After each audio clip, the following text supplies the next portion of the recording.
So చాలామందికి చెప్పినా కూడా వాళ్ళందరూ ఏమనుకుంటున్నారు అని అంటే పనులు ఉన్నాయని చెప్పేసి ఎస్కేప్ అయ్యారు, అవునా కదా. సో వాళ్ళు వచ్చే రోజు కూడా ఖచ్చితంగా ఉంది, త్వరలో ఉంది. సో వాళ్ళకంటే ముందు మనం వస్తుందని చెప్పేసి మనం రాకుంటున్నామా? లేదు కదా. సో ఎందుకంటే మనకి బిజినెస్ ఏంటో మనకు తెలుసు, అవునా కదా. వాళ్ళకి తెలియదు, కొంచెం టైం పడుతుంది. సో ప్రతి ఒక్కరు పాజిటివ్గా దీన్ని తీసుకోండి. ఖచ్చితంగా మనం ఈ 1 వీక్లో మనం ఒక 1 వీక్లో మనం ఏదైతే వర్క్ చేస్తామో సో అందులో అందుకే మేడం వాళ్ళు చెప్తూ ఉంటారు, ఒక 5 డెమోలు చేయాలి రోజుకి ఒక 3 నుంచి 4 లేదంటే 5 డెమోలు చేస్తే సో అందులో నుంచి ఇంట్రెస్టెడ్ పర్సన్స్ వస్తారు. వాళ్ళని మనం ఎవ్రీ వీక్ జూమ్ మీటింగ్కి ఈ విధంగా మనము CEO మీటింగ్స్కి వాళ్ళని ఇన్వైట్ చేయాలి, ఓకేనా. సో నేను ఏ విధంగా కనెక్ట్ అయినా ఈ బిజినెస్కి అన్న విషయం మీ అందరికీ తెలుసు, అవునా కదా. నేను మళ్ళీ చెప్తే టైం వేస్ట్ అవుతుంది. సో నా ఫస్ట్ ఇన్కమ్ వచ్చేసి 312 రూపాయలు, నా హైయెస్ట్ ఇన్కమ్ 22,312 రూపాయలు, ఓకేనా. సో ఇప్పటివరకు నేను 2,50,000 రూపాయలు ఎర్న్ చేసిన. సో నా పార్ట్ టైమ్గా నా డ్యూటీ చేస్తూ ఫుల్ టైమ్గా వెజిటేబుల్ బిజినెస్ చేస్తాను, అవునా. సో మరి నేను ఎందుకు చేస్తున్నా, మరి నాతో ఎందుకు అయింది అదే. నేను కూడా నేను కూడా ఒకవేళ చదువుకోవాలి, ఆడపిల్లలు ఒకప్పుడు బయటికి వెళ్ళొద్దు అని ఒక ఇన్స్ట్రక్షన్ ఉంది, అవునా కదా. సో ఉమెన్ ఎంపవర్మెంట్ గురించి మాట్లాడుకుందాం మనం, ఓకేనా. సో ఆడపిల్లలు ఒకప్పుడు బయటికి పంపించకపోతుండే, ఇప్పటికీ కూడా కొంతమందికి పంపించకుండానే అట్లనే అరెస్ట్ చేస్తున్నారు. ఎందుకు మరి? ఇప్పుడు మనకి అసలు స్వాతంత్రం వచ్చిందా? నిజమైన స్వాతంత్రం వచ్చిందా? రాలేదు. మరి అసలు ఫస్ట్ ఈ ఇండియాలో ఫస్ట్ ఉమెన్ ప్రైమ్ మినిస్టర్ ఎవరండి మనకు? Modi, Indira Gandhi. Women first prime minister Indira Gandhi, అవునా. అంటే ఆమె ఎప్పుడు ప్రైమ్ మినిస్టర్ అయింది? ఎప్పుడు పూర్వకాలంలో ఆమె ప్రైమ్ మినిస్టర్ అయింది. అప్పుడు ఇంత ఫ్రీడమ్ కూడా లేకపోయింది, అవునా కదా. ఆడవాళ్ళకి ఫ్రీడమ్ ఉంటుండేనా? తను ఎట్లా డెసిజన్ తీసుకుంది ఒక ప్రైమ్ మినిస్టర్ అవ్వాలి నేను అని? అంటే ఒక పొలిటికల్లో ఎంతమంది జెంట్స్ ఉంటారు చెప్పండి, అవునా కదా. అంతమందిలో ఆమె ప్రైమ్ మినిస్టర్ అవ్వాలని డిసైడ్ అయ్యింది, అవునా కదా. సో తనని మనం ఇన్స్పిరేషన్ ఎందుకు తీసుకోవద్దు, అవునా. సో నెక్స్ట్ వచ్చేసి ఐపీఎస్ ఎవరండి? ఫస్ట్ కిరణ్ బేడి. సో చూడండి, తను కూడా లేడీ, అవునా కదా. So Indian police. సో తను ఎందుకు డెసిజన్ తీసుకుంది మరి ఐపీఎస్ అవ్వాలని? ఐపీఎస్ మగవాళ్ళు అవ్వాలి కదా, ఆడవాళ్ళు ఎందుకు అయ్యింది? తను ఎందుకు అయింది అంటే మనకి కూడా ప్రతి ఒక్క హక్కు ఉంది ఈ భూమి మీద. ప్రతి ఒక్కటి ఆడవాళ్ళకు మగవాళ్ళకు అని వేరు బంధం అనేది ఏమీ లేదు. సో ఈక్వల్గా మనము చేసుకోవచ్చు. ఎందుకు అని అంటే ఒకసారి ఆలోచించండి, మన ఆడవాళ్ళతోనే అవుతుందా? ప్రతి ఒక్కటి మగవాళ్ళతోనే అవుతుంది, ఆడవాళ్ళతోనే అవుతుంది, అవునా కదా.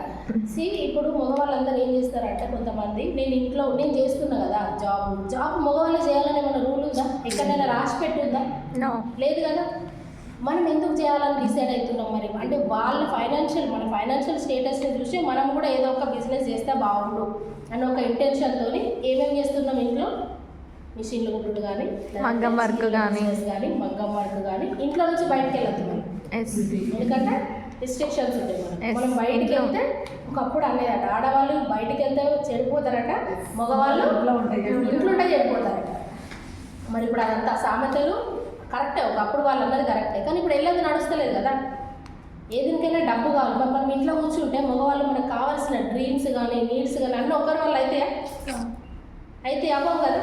సో అందుకోసమే మనము పాలకు నీళ్లు కదా తోడైనట్టుగా మనము వాళ్ళకి హెల్ప్ చేయడానికి ఏదో ఒక డెసిజన్ తీసుకుంటాం, అవునా కదా. మనం అంతా మల్టీ ప్రొఫెషనల్ ఉమెన్స్ అన్నమాట, అవునా. మనం అంతా మల్టీ టాలెంటెడ్ అన్నమాట. ఎందుకంటే ఒకసారి ఆలోచించండి, ఇంట్లో మనం ఎన్ని పనులు చేస్తాం, అవునా కదా. ఇంట్లో పిల్లల్ని చూసుకోవాలి. ఫస్ట్ పెళ్ళైన తర్వాత ఏం చేయాలి? ఆ ఫ్యామిలీ నుంచి ఈ ఫ్యామిలీకి రావాలి అని అంటే ఫస్ట్ ఒక ధైర్యం కావాలి, అవునా కదా. ఇన్ని రోజులు అమ్మ వాళ్ళ ఇంట్లో ఉన్నాము సరౌండింగ్స్లలో, మళ్ళీ ఒక్కసారి అత్తమ్మ వాళ్ళ ఇంటికి రావాలి, ఆ సరౌండింగ్స్లో మనం మెదలాలంటే ధైర్యం కావాలి. దానికి అనుగుణంగా మనం మెదులుతాం, అవునా. సో మళ్ళీ తర్వాత ఎవరికి ఎట్లా రెస్పెక్ట్ ఇవ్వాలి అవి నేర్చుకుంటాం, మనం రెస్పాన్సిబిలిటీస్ నేర్చుకుంటాం, అవునా కదా. సో అదేవిధంగా ఇంట్లో ఎవరికి ఏం నచ్చుతుంది, మనకు వంట రాకుండా ఏం చేస్తాం? నేర్చుకుంటాం. ప్రతి ఒక్కటి మనతో అవుతుందా కాదా? అది మనతో అవుతుంది కదా మనం చేసేది. హస్బెండ్కి ఏమి ఇష్టం, పిల్లలకి ఏమి ఇష్టం, నెక్స్ట్ పిల్లలు కనడానికి, అవునా కదా. మనం పిల్లలు కనడానికి కూడా మనమే డెసిజన్ తీసుకోవాలి, అవునా కదా? సో పిల్లలు కనడానికి మనమే డెసిజన్ తీసుకోవాలి, అత్తమామలను చూసుకోవడానికి. సో ప్రతి ఒక్క రెస్పాన్సిబిలిటీని మనం నెరవేర్చుకుంటూ వస్తున్నాం ఇంట్లో, అవునా? ఇంట్లో హస్బెండ్ని డ్యూటీకి పంపించడం కానీ, అత్తమామలను వస్తే చూసుకోవడం కానీ, ఆడపడుచులని చూసుకోవడం కానీ, మళ్ళీ ఏదైనా ఫంక్షన్స్ అయితే ప్రతి ఒక్కటి అరేంజ్మెంట్ ఎవరు చేస్తారు? మనమే చేస్తామా? ప్రతి ఒక్కటి మనం బజార్కి వెళ్తాము, ఒకటి కొనాలి అన్న ఆలోచన ఎవరికి వస్తుంది? ఫస్ట్ మనకి. ఇంట్లో అది తెచ్చి పెట్టాలి అన్న ఆలోచన మనకే వస్తుంది, అవునా కదా? మన హస్బెండ్ ఏమంటాడు? వద్దు ఇప్పుడు, ఎందుకంటే ఆయన సంపాదించే వ్యక్తి కాబట్టి డబ్బులు దేనికి ఎంత ఖర్చు పెట్టాలి ఏంటి అన్న విషయంలో ఆయన ఆలోచిస్తాడు. కానీ మన మైండ్ సెట్ ఎట్లుంటే అది కొనాలి అంతే, అది ఇంట్లోకి రావాలి, అవునా కదా? అలాంటి మెంటల్గా మనం డిసైడ్ అవుతాం ప్రతి ఒక్కటి. సో జెంట్స్ ఏ రకంగా ఉంటారంటే వాళ్ళు ఫిజికల్గా ఫిట్గా ఉంటారు, అవునా? ఇప్పుడు ఒక 50 కిలోల బస్తా లేదంటే ఒక క్వింటాల్ బస్తా రైస్ని పైకి మోసుకోగలే అంత శక్తి మనకు ఉంటుందా? కానీ బియ్యంని ఇంట్లోకి తెప్పించే శక్తి మాత్రం మనకు ఉంటుంది. ఆ బియ్యం ఎట్లా ఇంట్లోకి రావాలో మనం మెంటల్గా ఫిక్స్ అయితే మన హస్బెండ్తో మాట్లాడతాం, ఆ పర్సన్తో మాట్లాడతాం, తీసుకొచ్చి ఇంట్లో పెడతాం, అవునా కదా? సో ఇంట్లో కూడా ఎంతమంది కూరగాయలు బజార్కి వెళ్ళినప్పుడు బార్గెనింగ్ చేయకుండా, ఇంకొకటి తెచ్చిన కవర్స్ ఉంటాయి చూసారా, ఆ కవర్లో ఎంతమంది దాచిపెడతారు చెప్పండి? ఎందుకు దాచిపెడతారు? దేనికన్నా యూజ్ అవుతుంది, అవునా కదా? సో అట్లనే మన హస్బెండ్ కూడా ఇంటికి మనం జీతం పట్టుకొని వచ్చినప్పుడు కూడా దాన్ని ఎటు పంచాలా అన్నది కూడా డిసైడ్ చేసేది మనం, అవునా కదా? మరి ఇన్ని క్వాలిటీస్ మన దాంట్లో ఉన్నాయి. మనం ఇదే వంటింటి పరిమితం కాకుండా అదే మనం బయటికి వెళ్ళి మనం ఇక్కడ ఏమైనా పని చేస్తున్నామా, ఏమైనా మొద్దులు మోస్తున్నామా, ఎండకు పోతున్నామా, ఏది లేదు కదా. సో మనకంటూ ఒక గుర్తింపు ఎక్కడ వస్తుంది? ఇంట్లో పని చేస్తే వస్తుందా? రాదు కదా. సో పలానా శ్రవంతి మేడం అనని మేడం అని ఎవరైనా పిలుస్తారు అసలు? ఆ లైన్లలో పిలవరు కదా. మరి ఆడవాళ్ళకి గుర్తింపు ఎక్కడుంది? ఉందా? కానీ మనం కనుక హస్బెండ్ సపోర్ట్ ఉండాలి ఖచ్చితంగా. మనం విన్ అవ్వాలంటే హస్బెండ్ సపోర్ట్ ఖచ్చితంగా ఉండాలి. మన వెనుక హస్బెండ్స్ని పెట్టుకొని మనం ముందుకు వెళ్ళాలి అంతే. మన వెంబడే రావాలి హస్బెండ్స్ అంటే రారు, అంత తొందరగా కనెక్ట్ అవ్వరు జెంట్స్ ఎవరైనా కూడా, అవునా? కానీ మనమే స్టాండ్గా నిల్చోకపోతే వాళ్ళు ఎట్లా వస్తారు? వాళ్ళు ఫస్ట్ ఖచ్చితంగా నెగిటివ్ చెప్తారు, నీతోనేమవుతుంది. ఇంట్లోనే ఫస్ట్ రిమార్క్ అనేది జరిగేది నెగిటివ్ మన ఇంట్లోనే స్టార్ట్ అవుతుంది. నీతో ఏమవుతుంది, నీతో అవ్వదు అని చెప్పేసి మనల్ని చెప్పే వాళ్ళే సో మన ఇంట్లోనే ఉంటారు, అవునా కదా? మరి నాతో అవ్వదండిగా అని చెప్పేసి ఇంట్లో కూర్చుంటామా మనం? ఇప్పుడు నీకు ఒక కంగనాలు నడిపేయాలని ఉంది, ఎందుకంటే ఇంట్లో పిల్లలు పోయిన తర్వాత ఫంక్షన్ ఇంట్లో అంతా అయిపోయిన తర్వాత ఇంట్లో ఏమి కూర్చోవాలని చెప్పేసి బోర్ కొడుతూ ఉంటుంది. సో మనం ఏదో ఒక బిజినెస్ చేయాలని ఒక థాట్ వస్తుంది. థాట్ ఎవరికి వస్తుంది? అది పెట్టుకో మన హస్బెండ్ చెప్తాడు, మనకు చెప్పడు కదా. ఆ థాట్ కూడా మనకే వస్తుంది. దాన్ని నెరవేర్చుకోవాలంటే ఎంత కష్టపడతాం? ఎవరెవరు నొప్పియాలి మనం? హస్బెండ్ని, అత్తమామని నొప్పియాలి, పిల్లల్ని అడ్జస్ట్ చేయాలి, పిల్లలకు సమాధానం చెప్పుకోవాలి, భర్తకు సమాధానం చెప్పుకోవాలి, అమ్మ వాళ్ళకి సమాధానం చెప్పుకోవాలి, ఫైనాన్షియల్గా కూడా సెట్ చేసుకోవాలి, అవునా కదా? అంటే ఒక పని చేయాలంటే మనతో అవుతుందా కాదా? ఇక్కడ అవుతుంది. సో మనం డిసైడ్ అయితే దేన్నైనా చేయగలదు, అవునా? సో ఇక్కడ మనము ఫస్ట్ ఏం చేయాలి? డిసైడ్ అవ్వాలి. నేను ఏం అవ్వాలనుకుంటున్నా, నేను ఎందుకు వచ్చినా. అసలు ఉమెన్ అంటే ఒక ఇంట్లోనే వంటింటికే పరిమితం కాదు. సో నాకంటూ ఒక గుర్తింపు ఉంది. ఈరోజు అంగన్వాడీలో ఆయమ్మ ఉంది, ఆమెను భగవంతుడు భూమి మీదకి అంగన్వాడీ ఆయమ్మగా పనిచేయమని పంపిండా? లేదు కదా. కానీ ఆమె చేస్తున్న గ్రామంలో ఆమె చేసిన దేవుడికి ప్రేయర్స్ ఉంటాయి చూసిరా, ఆ ప్రేయర్స్ వలన భగవంతుడు ఏం చేస్తాడు? మనుషుల రూపకంగా ఒక అవకాశాన్ని ఇస్తాడు, అవునా కదా? సో మనం దేవుడా అని చెప్పేసి ఖచ్చితంగా మొక్కద్దాని అనట్లేదు, ప్రేయర్ చేస్తాం కదా. సో ప్రేయర్ చేస్తే మనకి భగవంతుడు మనుషుల రూపకరంగా ఒక అవకాశాన్ని పంపిస్తాడు, అవునా? సో అవకాశాన్ని మనం పట్టుకొని కనుక ముందుకు వెళ్ళగలిగితే సో మనతో అసాధ్యమైనది కదా. సో ఈరోజు నాదే ఎగ్జాంపుల్గా చెప్తున్నా. నేను కనుక ఒకవేళ చదువుకోకపోతే ఖచ్చితంగా నన్ను మిషన్ కుట్టిస్తుండే, మా వ్యవసాయం చేస్తుండే నేను, అవునా? కానీ నేను ఆ దరిదాపులకు నేను వెళ్ళొద్దు, నాకంటూ ఒక డిగ్నిటీ ఉంది, నేను ఈ విధంగానే ఉండాలి అని చిన్నప్పటి నుంచి నేను కూడా పెద్ద డ్రీమర్. కానీ నా డ్రీమ్స్ అనేటివి ఎక్కడ కూడా నెరవేరడానికి ఛాన్సే లేదు, ఎందుకంటే ఫైనాన్షియల్గా పూర్ మేము చాలా, అవునా? సో మరి నాకు అవకాశం ఎక్కడ వచ్చింది అని అంటే నాకు డాడీ లేకుండా కూడా నా హస్బెండ్ రూపకరంగా నాకు భగవంతుడు పంపించింది, అవునా? సో నాకు చదువుకోవాలని ఇంట్రెస్ట్ ఉంది, కానీ చదివించడానికి ఫైనాన్షియల్గా సపోర్ట్ లేదు. సో నా హస్బెండ్ రూపకరంగా వచ్చింది కాబట్టి దాన్ని కూడా నేను మిస్ చేసుకుంటే ఎట్లుంటుంది, ఈరోజు ఈ పొజిషన్ ఉంటుందన్న లేకపోతుంది కదా. నేను వచ్చింది Telugu background. So Telugu background నుంచి బీఎస్సీ నర్సింగ్ చేయాలని అంటే మెడికల్ టెర్మినాలజీ ప్రతి ఒక్కటి అవునా. సో నేర్చుకొని అందులో ఉండాలి అంటేనే టైం పడుతుంది.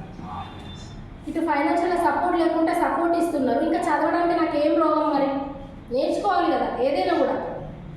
సో నేను ఆ విధంగా డిసైడ్ అయ్యి నేను అక్కడ 6 months వేస్ట్ అయినా పర్లేదు, అప్పుడు నేను మేలుకొని దేవుడికి భగవంతుడికి ప్రేయర్ చేస్తూ సో నేను ఆ విధంగా నా కోర్స్ అనేది కంప్లీట్ చేసుకున్నాను. అవునా కదా.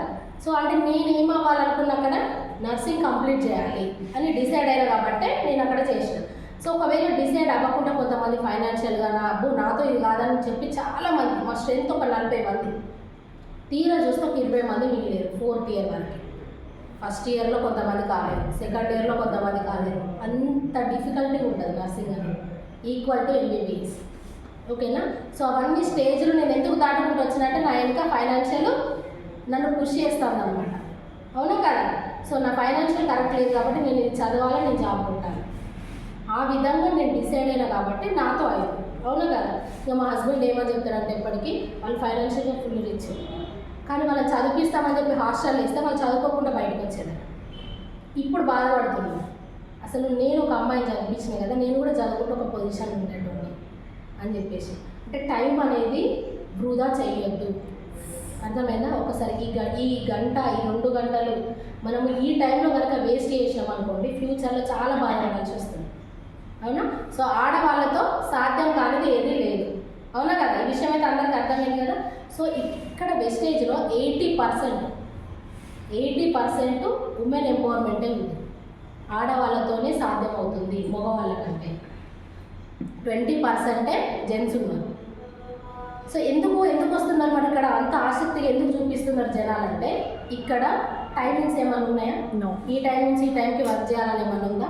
బాస్ ఎవరైనా ఉన్నారా మనకి ఈ టైంకే రావాలమ్మా అని చెప్పేసి? నీకు ఒకవేళ నువ్వు 4 రోజులు డ్యూటీకి రాకపోతే నీకు జీతం కట్టాలి ఏమైనా ఉందా? లేదు కదా. నువ్వు ఏ టైంలోనైనా రావచ్చు. మరి నీ ఏజ్తో ఏమైనా సంబంధం ఉందా? నీ క్వాలిఫికేషన్ ఏమైనా అడుగుతున్నారా? నేను డబ్బులు కట్టాలని అంటున్నారా? ఏమైనా ఉందా? అంటే ఇక్కడ ఏమైనా పెట్టుబడి పెట్టి రమ్మని చెప్పారు ఎవరైనా మిమ్మల్ని? లేదు కదా. సో ఇక్కడ 0 investment, no boss, time freedom. అవునా కదా. సో ఈ కాన్సెప్ట్తో చాలామంది లేడీస్ రావడానికి మొగ్గు చూపిస్తున్నారు. అవునా. ఇందులో గవర్నమెంట్ ఎంప్లాయీస్ ఉన్నారు, నార్మల్ హౌస్ వైఫ్స్ ఉన్నారు, ఓల్డ్ ఏజ్ వాళ్ళు ఉన్నారు. ఏజ్తో సంబంధం లేదు. నువ్వు నల్లగా ఉన్నవా తెల్లగా ఉన్నవా, నీ వయసు 60 సంవత్సరాలు 80 సంవత్సరాలు అడుగుతున్న కంపెనీ ఏది లేదు. సో ఇలాంటి గొప్ప అవకాశం వచ్చినప్పుడు ఎందుకు చేయి జాపించుకోవాలి మేము అని చెప్పేసి ఆడవాళ్ళంతా చాలామంది ఇంట్రెస్ట్ చూపించి ముందుకు వస్తున్నారు. వాళ్ళు ఒక 5,000 వస్తే చాలు ఇందులో అని అనుకున్న ప్రతి ఒక్కరూ డిసైడ్ అయ్యి వస్తారు కదా. సో వచ్చిన వాళ్ళు ఈరోజు లక్షలలో ఇన్కమ్ తీసుకుంటున్నారు. అవునా. మరి ఇదేమన్నా అంత చిన్న కంపెనీ అయితే కాదు కదా. అమ్మ ఇంతమందికి 1,000 మందికి నేను జీతాలు ఇవ్వలేను అని ఏమన్నా చెప్పిరా? ఇక్కడ కష్టపడు డబ్బులు వస్తాయి. సో ఆడవాళ్ళు మరి మనలాగా ఎంతోమంది ఉన్నారు కదా ఇళ్లలో ఉన్న వాళ్ళు, వాళ్ళందరికీ మనం ఏం చెప్పాలి? ఇది ఒక గొప్ప అవకాశము. మరి నువ్వు ఇంట్లో ఉంటున్నావు కదా, నీతో ఏమవుతుంది? నీకు ఎక్స్ట్రా ఇన్కమ్ కనుక వస్తే మీ లైఫ్ ఏ విధంగా, ఏ నీడ్స్ అనేటివి ఎట్లా ఫుల్ఫిల్ అవుతాయి అని చెప్పేసి సో వాళ్ళని కూడా మన రూట్లోకి మనం తీసుకొచ్చి ఇలాంటి మీటింగ్స్లలో కూర్చోబెట్టి సో మనం ఇంకా ఉమెన్ ఎంపవర్మెంట్ని ఇంకా ఎక్కువ బిల్డ్ చేయడానికి CEO ప్లాన్స్ అనేటివి స్టార్ట్ చేసాము. సో ప్రతి ఒక్కరు నెక్స్ట్ టైము ఖచ్చితంగా న్యూ పర్సన్స్ని తీసుకొని వస్తూ మనము పెద్ద ఉమెన్ ఎంపవర్మెంట్ బిల్డ్ చేసి భరత్ సార్ అండ్ ఆమె మేడంని ఇన్వైట్ చేయాలి. ఓకేనా. సో ఇంకొకటి మనం చేస్తున్న ప్రతి ఒక్కటి బిజినెస్ పరంగా కానీ చాలా ఆసక్తి ఉంది, నేను చేయాలి, నేను గెలవాలని. కానీ ఎక్కడ మిస్టేక్ అవుతుందంటే హోమ్ మీటింగ్స్. మనం ఎవరిని కొత్త వ్యక్తులను కలుస్తున్నామా? మీ గుండెల మీద చేసుకొని చెప్పండి, నిజంగా కొత్త వ్యక్తులను కలుస్తున్నారా? మరి ఎట్లా వస్తాయి డబ్బులు ఎట్లా వస్తాయి? మనం ఎంతోమందికి ఉద్యోగ అవకాశాలు ఎట్లా కలిగిస్తాం? మనం అంటే ఇన్ఫర్మేషన్ ప్రతి ఒక్కరికి పాస్ చేయాలి కదా. ఇక్కడ అడ్వర్టైజ్మెంట్ చేసేది మనమే కదా. సో ప్రతి ఒక్కరికి మనం వెళ్ళి ఇక్కడ ఏమున్నాయి, ఇందులో చేస్తే బెనిఫిట్స్ ఏంటి అని వాళ్ళకి చెప్తేనే అర్థమవుతుంది. సో నెక్స్ట్ ఏంటి? Zoom meeting. అవునా. సో డైలీ మార్నింగ్ మనం జూమ్ మీటింగ్కి అటెండ్ అవ్వాలి. ప్లస్ ఐపీఎస్ అదేవిధంగా ఆ వీక్లో మనం ఏ మెంబర్స్ అయితే కలిసినామో వాళ్ళని తీసుకొచ్చి CEO మీటింగ్స్లలో కూర్చోబెట్టాలా. సో అదేవిధంగా 160 కోర్ అనేది ఖచ్చితంగా కంప్లీట్ చేయించేలాగా చేయాలి. వాళ్ళని ఫస్టే 160 కోర్ చేయాలి అని చెప్పి భయపడ్డారు. వాళ్ళతో చేయించేలాగా మనం వాళ్ళకి హెల్ప్ చేయాలి. చేసి ఏం చేయాలి, 160 కోర్ కంప్లీట్ అయిన వాళ్ళకి మనము ఎంత మంచి నాలెడ్జ్ తీసుకుంటున్నాం భరత్ సార్ దగ్గర. సో ఆ సెక్షన్కి ఇన్వైట్ చేసినాం అనుకోండి, వాళ్ళు కనెక్ట్ అవుతారు. ఓకేనా. 160 ఒకప్పుడు నిజం కదా ఫాస్ట్ అట్ 8% అనేది స్టార్టింగ్లో అసలు చాలా ఇంట్రెస్ట్ ఉంది. ఇప్పుడు ఎవరైనా ఫాస్ట్ అట్ 8% అవుతున్నారా? అసలు ఫాస్ట్ అట్ 8% అన్న ముచ్చటే మర్చిపోయారు, అవునా కదా. సో మళ్ళీ అదే 5%లో మనం ఏ విధంగా ఉంటే ఫాస్ట్ అట్ 8% ఎట్లా చేయాలో ఆ విధంగా మళ్ళీ ఫాస్ట్ అట్ 8% బ్రేక్ చేసుకుంటూ భరత్ సార్ సెక్షన్కి మనము వెళ్తూ వాళ్ళని కూడా తీసుకొస్తూ మంచి నాలెడ్జ్ తీసుకుంటూ, అదేవిధంగా మంత్ ఎండింగ్ వచ్చేసరికి ఎవరైతే 160 కోర్ చేసిరో వాళ్ళ దగ్గర మనం వర్క్ చేస్తూ 500 సర్కిల్ కంప్లీట్ చేస్తూ మంచి మోర్ నాలెడ్జ్, ఈ నాలెడ్జ్ అయితే బయట ఎవరు ఇవ్వరు, అవునా కదా. సో భరత్ సార్ సెక్షన్స్ మనం వింటూ మంచి నాలెడ్జ్ తీసుకుంటూ ముందుకెళ్దాం. Thank you leaders. నాకు